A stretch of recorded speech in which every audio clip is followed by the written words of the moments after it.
we're getting you into the saddle and getting loud. Exploring a hidden home for artists near the Mexico border.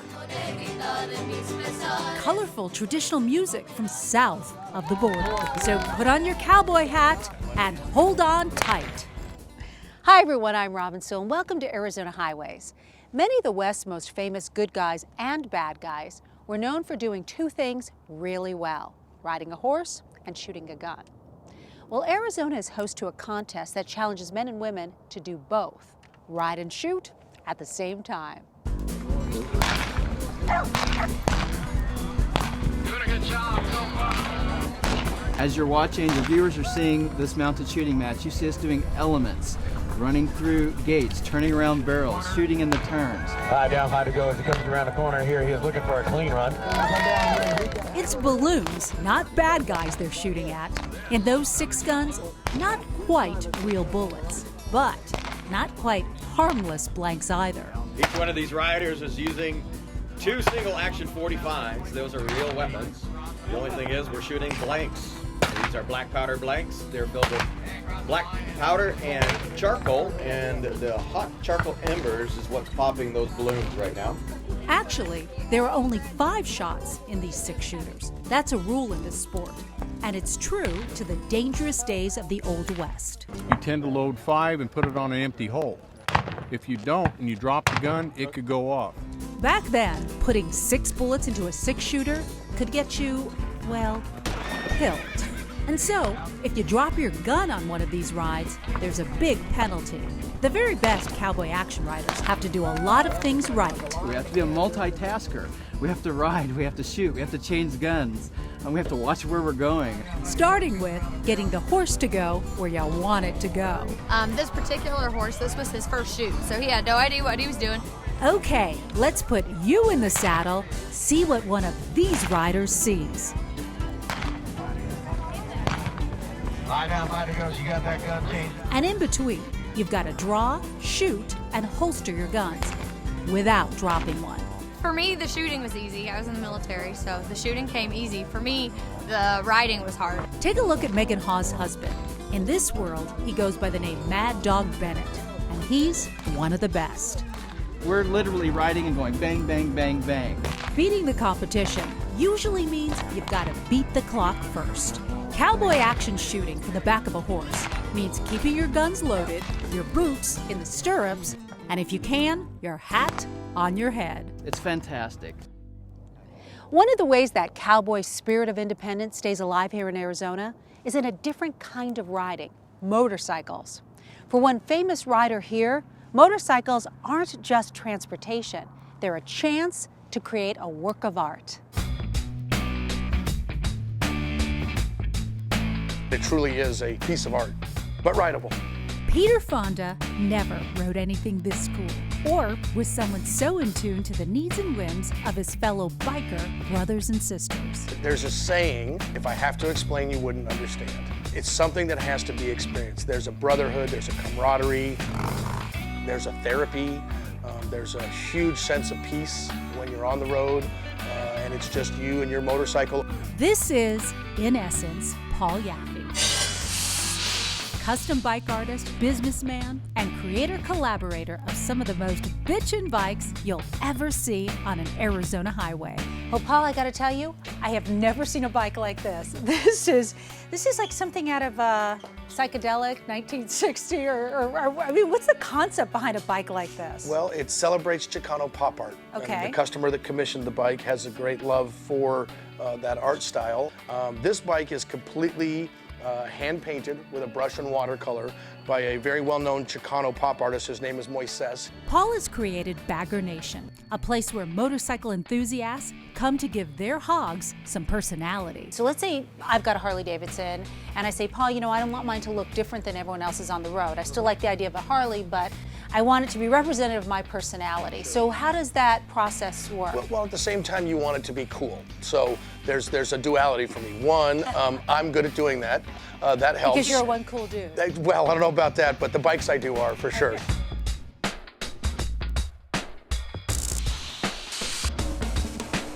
When you say customize, that means obviously color, paint, that's Sure. one of them. What else would be, would be customized, would define customizing Well, something? we manufacture a couple of product lines. One, like for this bike, would be products that we manufacture for our Bagger Nation brand. And it's a whole catalog full of accessories for baggers that make them cool. Like this bike has had its tank stretched, it's had the saddlebags stretched, the whole bike's been given a flow from front to back. The fenders have been stretched down, the bars, the mirrors, so on and so forth. All the accessories come out of our catalog. Paul Yaffe is not afraid to ride his art. After all, it is all about the ride for him. He's doing what he loves, getting out on the road with miles and miles of pavement ahead of him. He'll even take on this nervous passenger who never expected to enjoy the ride so much. You hear the words starving artist a lot, and struggling artists will tell you it's tough to make ends meet. A tiny town in southern Arizona is making it affordable for some lucky artists to keep a roof over their heads, and that is helping put Ajo back on the map.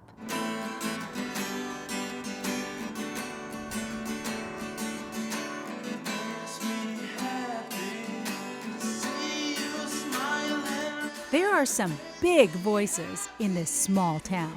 Benjamin Wands is just one of them. It's got fantastic acoustics for me. Like, my style of singing, I like really raising my voice and raising, the acoustics in there, and it's perfect for me late at night. Right now, ceramics, sculpture, drawing, painting. I'm doing an art installation of marionettes. My name is Morgana Wallace Cooper, and my artwork is community-based art. I'm an educator and an artist. These voices, these artists, are all living and working inside this building. It's called the Curley School. It was built back in 1919 when Ajo was still a thriving copper mining town. It stayed that way until the 1980s when mining stopped. The Curley School is now home and workspace for 30 artists. I have never been in a better space for an artist to live and work in, and the ceilings are really high, the walls are big. It's a perfect space for an artist. I did marionettes as a child. I worked for Jim Henson's Muppets, which were puppets, not marionettes. The work of these artists has character. Some of them are characters too. And so is Ajo and this old school. Ajo is a spot that's out in the middle of no place. It's in the middle of the Sonoran Desert, But that fits my personality and what I need right now, what I'm looking for. The Curley School building surrounds these modern artists with turn-of-the-century touches. The cornices, the inlays, the Spanish colonial architecture, which, back in 1919, was the new hip thing. More restoration, more space for artists to live and work is still underway. And our whole things just move like this all the time. It's not a choppy thing the way it is in cities, or the way it is in cities. Ajo flows. And then there's world literature all over the place. Rupert Schmidt writes novels and poems. The fact that the auditorium door opens up to the outside creates diverse perspectives and allows for different types of viewing. With the push of a button, the old high school auditorium can now be an open-air exhibition space. The ceilings are high. The rent is low. I pay less for it, and that allows me to comfortably stay at home and work on my art and not really have to worry about the bills. Besides the wheel work, ceramic murals now, and being in a neighborhood, if you will, of artists has given me a lot of mentoring that I wouldn't have gotten anyplace else. Silent nights? Well, that actually depends on what part of the Curley School you're living in.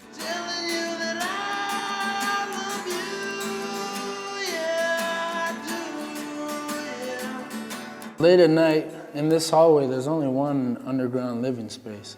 So, I'm not disturbing very many people. Arizona shares many traditions with Mexico, our neighbor to the south. One of the most vivid and enjoyable is music, the sounds of mariachi. Do these kids look like ugly little monkeys to you?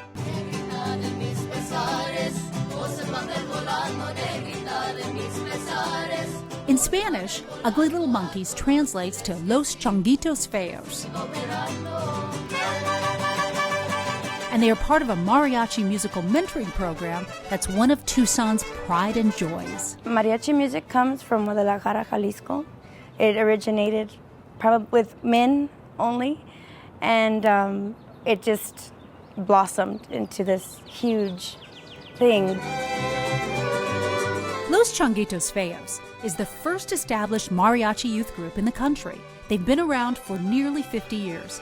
And some students even have parents who are past alumni. You have a passion for it. All the kids have a passion for it. The name is so popular here in Tucson. Everyone's like, oh, you're in Changuitos Feos, and you feel all like, yeah, I'm in it, because everyone thinks it's so cool.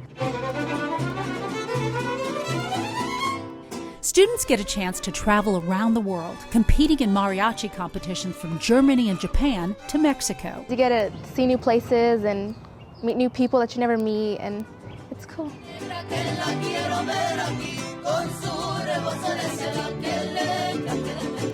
Students who want to continue their education are awarded scholarships for every school semester they're with the group. So it'll definitely help out the cost of college with the rising cost of tuition. Alumni have gone on to Juilliard, Stanford, and other universities around the country. For the kids and for those who've moved on from the program, it's not just about the music and performance. It goes deeper than that. The experience will always stay with me, and I'm already passing it on to my daughter.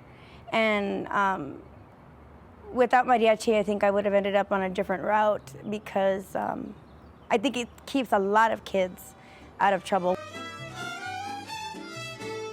It'll just give me experiences that I'll be able to take with me my whole life.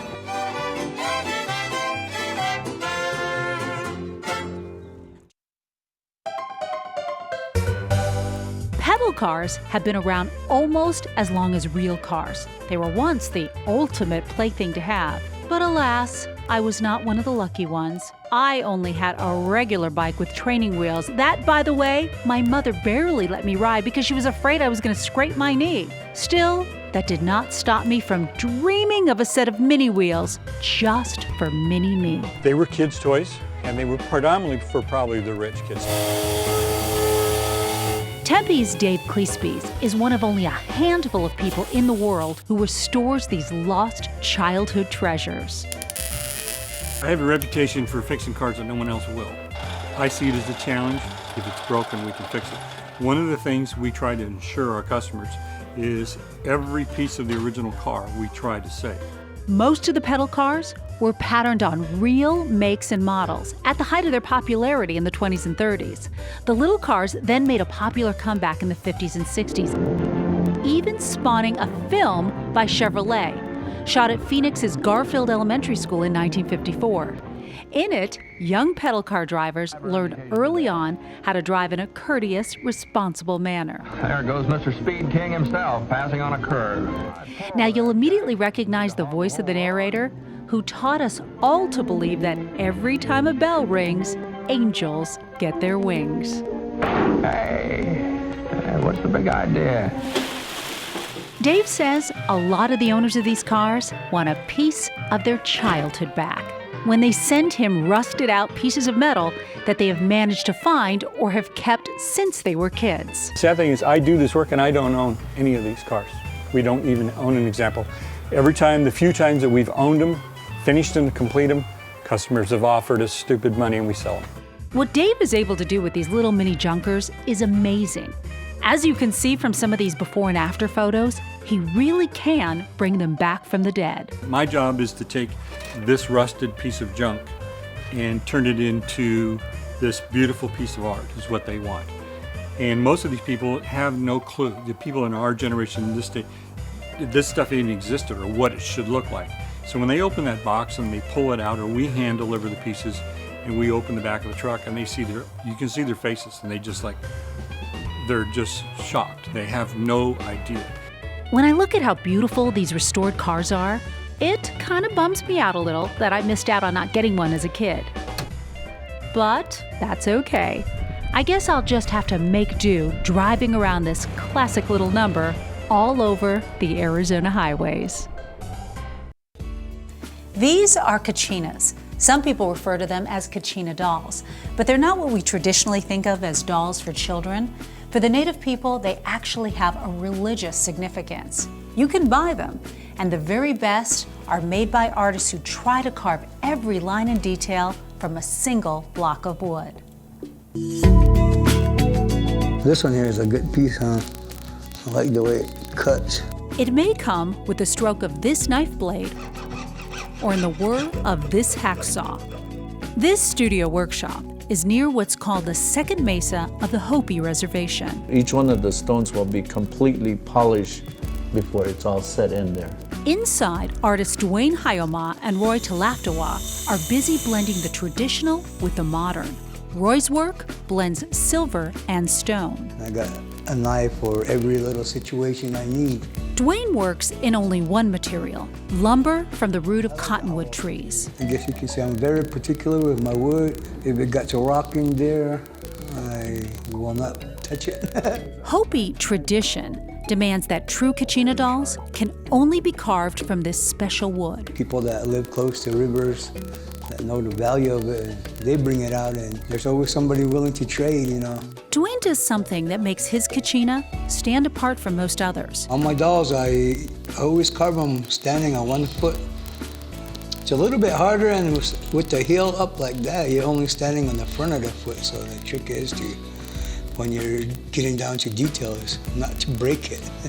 Most of Dwayne's dolls demand hours, even days, of steady, patient work with knives and paintbrushes. Everybody says painting's the easiest part, but when it comes down to it, it'll take me like the bigger dolls, it'll take me a whole day just to paint it.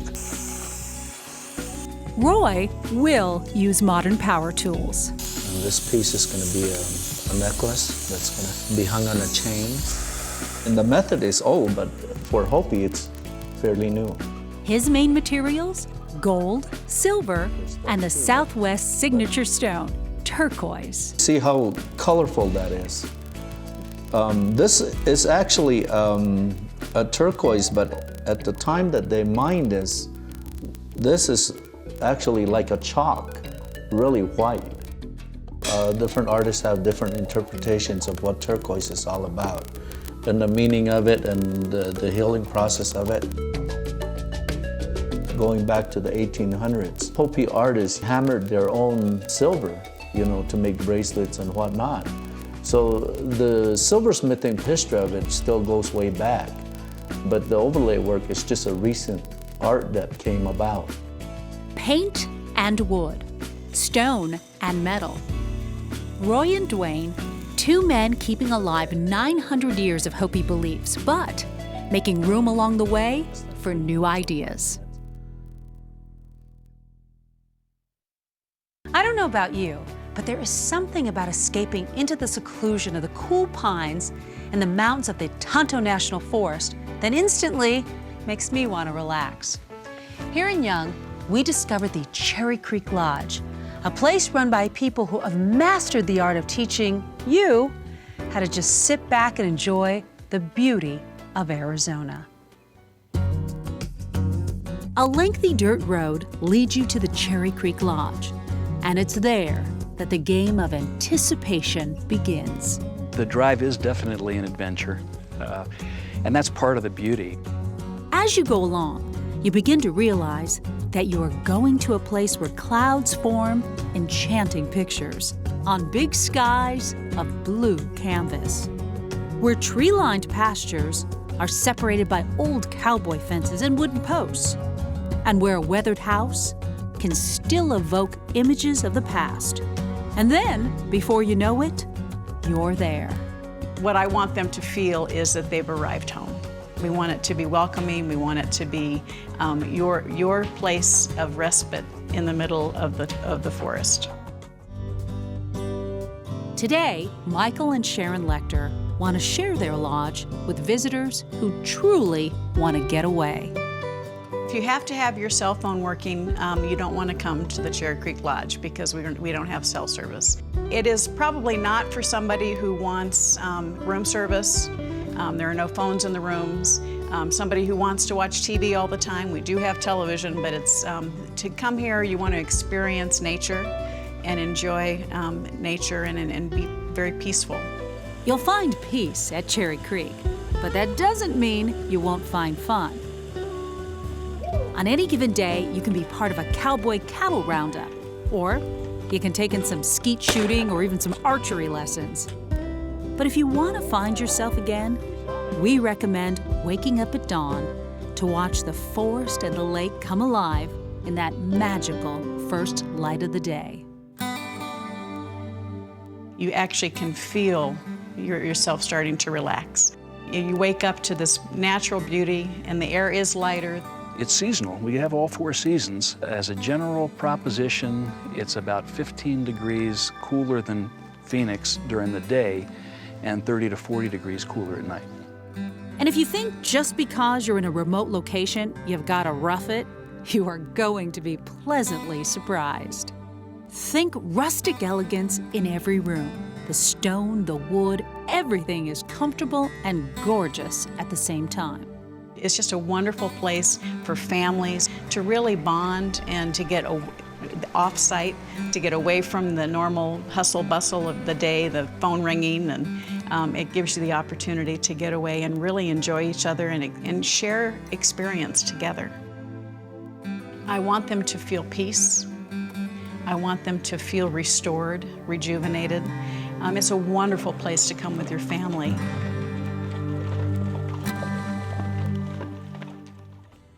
Thanks everyone so much for joining us. I'm Robin Sewell, and we'll see you on the next Arizona Highways.